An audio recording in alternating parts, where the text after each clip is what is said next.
तो चलिए आज एक बहुत ही दिलचस्प सफर पे निकलते हैं। हम बात करेंगे आत्मचेतना की, जिसे सोल कॉन्शियसनेस भी कहते हैं।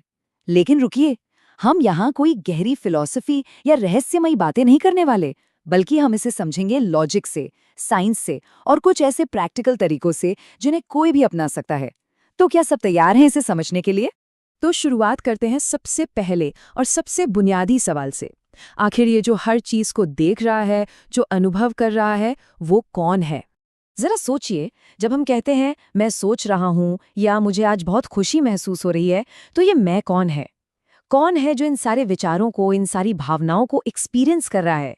ये एक छोटा सा सवाल है, पर यही हमें हमारे शरीर और उस चेतना के बीच के फर्क को समझने में मदद करता है जो इस शरीर को चला रही है। देखिए, आज का साइंस हमारे शरीर की हर एक चीज को नाप सकता है। दिल की धड़कन के लिए ईसीजी है, दिमाग की तरंगों के लिए ईईजी है, और खून में कौन से हार्मोन्स हैं ये ब्लड टेस्ट से पता चल जाता है। पर क्या कोई ऐसी मशीन है जो उस अनुभव करने वाले को माप सके? नहीं, बिल्कुल नहीं, क्योंकि जो देख रहा है वो कभी देखी जाने वाली चीज नहीं हो सकती। तो फिर ये आत्मा है क्या? चलिए इसको बहुत ही सरल शब्दों में समझते हैं। ये हमारी चेतना का वो केंद्र है, वो पॉइंट ऑफ कॉन्शियसनेस है जो सब कुछ अनुभव करता है, जो फैसले लेता है और जो हमारी सारी यादें सहेज कर रखता है। ये कोई रहस्य नहीं, बल्कि हमारे होने का, हमारे अस्तित्व का केंद्र है। तो चलिए अब जरा अपने अंदर के ऑपरेटिंग सिस्टम को समझते हैं। जी हाँ, बिल्कुल एक कंप्यूटर की तरह हमारे अंदर भी एक सिस्टम काम करता है, जिसमें मन, बुद्धि और संस्कार, ये तीन मुख्य हिस्से हैं। सबसे पहले आता है मन। अब देखिए, अक्सर एक बहुत बड़ी गलतफहमी होती है कि मन को शांत करना है या विचारों को खत्म कर देना है, लेकिन ये तो नामुमकिन है। सच तो ये है कि मन एक विचार पैदा करने वाली मशीन है। इसका काम ही है विचार बनाना, ठीक वैसे ही जैसे दिल का काम है खून पंप करना। और ये विचार कहाँ से आते हैं? ये आते हैं हमारे अंदर जमा संस्कारों से। अच्छा, मन के बाद आती है बुद्धि, यानी इंटेलेक्ट। ये हमारी फैसले लेने की ताकत है। अगर न्यूरोसाइंस की भाषा में कहें तो ये हमारे दिमाग के प्री फ्रंटल कॉर्टेक्स की तरह है, मतलब हमारे दिमाग का सीईओ। यही हमें सही गलत में फर्क करना सिखाता है, खुद पर कंट्रोल रखना सिखाता है और फोकस करने में मदद करता है। इसको एक उदाहरण से समझते हैं। मान लीजिए किसी ने कुछ ऐसा कह दिया जो अच्छा नहीं लगा। मन तो तुरंत सुझाव देगा, चिल्लाकर जवाब दो, इसे छोड़ना मत। लेकिन बुद्धि क्या करेगी? वो एनालाइज करेगी, सोचेगी, नहीं, अगर मैं चिल्लाया तो बात और बिगड़ जाएगी, शांति से बात करना बेहतर है। तो मन सिर्फ सजेशन देता है, पर आखिरी फैसला हमेशा बुद्धि का होता है। और इस पूरे सिस्टम की जो फाउंडेशन है, जो जड़ है, वो है संस्कार। संस्कार मतलब हमारी अवचेतन मन की कंडीशनिंग, हमारी गहरी आदतें। इन्हें आप न्यूरल पाथवे भी कह सकते हैं। ये वो आदतें हैं जो इतनी पक्की हो चुकी हैं कि हमारी ज़्यादातर रिएक्शंस ऑटोमेटिक हो जाती हैं, बिना सोचे समझे। तो अब जब हम इन तीनों को, मन, बुद्धि और संस्कार, को समझ गए हैं, तो अब देखते हैं कि कैसे ये तीनों मिलकर एक ऐसा जाल बुनते हैं, एक ऐसा चक्र बनाते हैं जिससे बाहर निकलना कई बार नामुमकिन सा लगने लगता है। कई बार ऐसा लगता है ना कि हम एक ही जगह फंसे हुए हैं, एक ही गलती बार बार दोहरा रहे हैं, एक ही तरह से गुस्सा हो रहे हैं। ऐसा इसलिए होता है क्योंकि हमारा ये अंदर का सिस्टम ऑटो पायलट मोड पर चला जाता है और बार बार उन्हीं पुराने पैटर्न्स को और मजबूत करता रहता है। ये चक्र चलता कैसे है?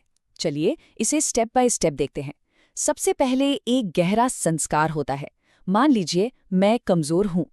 इस संस्कार से एक विचार उठता है, मैं ये नहीं कर सकता। इस विचार से भावना कौन सी पैदा होती है? डर की। और उस डर की वजह से हम एक्शन क्या लेते हैं? हम उस काम से बचते हैं, उसे टाल देते हैं। नतीजा होता है असफलता। और ये असफलता हमारे उस पुराने संस्कार को और पक्का कर देती है कि देखो, मैं सच में कमजोर हूं।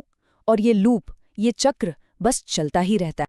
तो सवाल ये उठता है कि क्या इस चक्र को तोड़ा जा सकता है? जी हाँ, बिल्कुल, और इसका जवाब है आत्मचेतन बनना। तो चलिए अब उस प्रैक्टिकल रास्ते को समझते हैं जो हमें इस बेहोशी के चक्र से बाहर निकाल सकता है। अब ये आत्मचेतना कोई बहुत बड़ी, कोई रहस्यमयी अवस्था नहीं है। इसका बहुत सीधा सा मतलब है जीवन को एक रिएक्टर की तरह नहीं, बल्कि एक ऑब्जर्वर की स्थिति से जीना। मतलब हर सिचुएशन पर बस प्रतिक्रिया देने के बजाय रुक कर देखने वाला बनना। ये असल में माइंडफुलनेस और मेटाकॉग्निशन का एक बहुत ही प्रैक्टिकल एप्लीकेशन है। तो आत्मचेतन बने कैसे?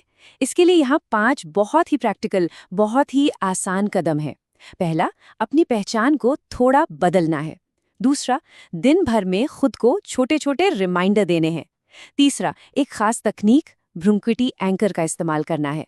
चौथा, खुद से बात करने का तरीका बदलना है। और पांचवा, हर काम को सचेत होकर करने की प्रैक्टिस करनी है। देखिए, सबसे पहला और शायद सबसे जरूरी कदम ये अपनी पहचान को बदलने का है।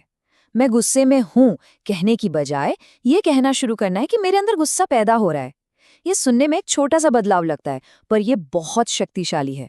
ऐसा कहते ही उस भावना और हमारे बीच एक दूरी बन जाती है, और बस वही दूरी हमें वापस कंट्रोल की शक्ति दे देती है। बाकी के कदम भी इसे रोजमर्रा की जिंदगी में लाने के लिए बहुत कारगर हैं। जैसे दिन में 10 सेकंड के चेक पॉइंट्स बना सकते हैं। जैसे हाथ धोते समय बस 10 सेकंड के लिए खुद को याद दिलाना कि मैं एक आत्मा हूं। अपना ध्यान माथे के केंद्र पर टिकाना। जब भी कोई भावना उठे तो खुद से पूछना, मेरे अंदर क्या हो रहा है? और कोई भी काम करने से पहले एक पल रुक कर पूछना, ये जो मैं करने जा रहा हूं, ये मन का सुझाव है या बुद्धि का फैसला?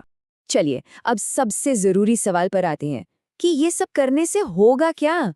ये बदलाव आखिर इतना जरूरी क्यों है? इसके फायदे बहुत गहरे हैं। सबसे पहले तो इमोशनल इम्यूनिटी बढ़ती है। मतलब आप सिचुएशन पर रिएक्ट नहीं करते, बल्कि सोच समझकर रिस्पॉन्ड करते हैं। इससे तनाव अपने आप कम होता है, नींद अच्छी आती है, कर्मों का वो जो ऑटोमेटिक चक्र था वो टूटने लगता है। हमें अपने संस्कारों पर शक्ति मिलती है। हम चुन पाते हैं कि हमें कैसे रिएक्ट करना है। और सबसे बड़ी बात, जब पहचान शरीर के बजाय उस देखने वाले से जुड़ जाती है तो मौत का डर भी कम हो जाता है। इसे एक वाईफाई की तरह समझिए। परमात्मा का उस सुप्रीम एनर्जी का सिग्नल तो हमेशा मौजूद है, 24/7। बस हमारा डिवाइस यानी हमारी चेतना ऑन मोड में होनी चाहिए। आत्मचेतना असल में वही ऑन स्विच है जो हमें उस ऊंची ऊर्जा से जुड़ने में मदद करता है। तो आखिर में बस इस एक गहरी बात को याद रखना है, जीवन को बदलने की जरूरत नहीं है, बस उस स्थिति को बदलने की जरूरत है, उस पोजीशन को बदलने की जरूरत है जहां से जीवन को जिया जा रहा है। और वही स्थिति है आत्मचेतना।